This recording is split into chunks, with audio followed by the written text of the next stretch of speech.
খুলে দেখে তোরে হাবল এসেছে। হ্যাঁ বাবু, তুই পড়াতে বাড়ি চলে এসেছিস? আয় বাবা আয়। হ্যাঁ বাবু বল। মারে কি হয়েছে বাবু, তোর খুব খিদে পেয়েছে বল। মারে এ মা মারে, এটা ছাড়া অন্য কিছু বলার থাকলে বল।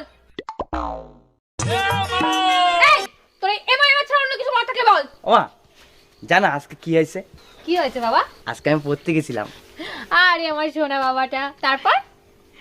তারপর যখন পড়তে গেছি মাস্টারের বাড়ি গিয়ে দেখি কেউ উঠেনি। তারপর তারপর গিয়ে দেখি মাস্টার ওর বউরে ধরে ধরে ঘুমিয়ে আছে। আমি বলতে নেই বাবা, তুমি পড়াশোনায় মন দাও।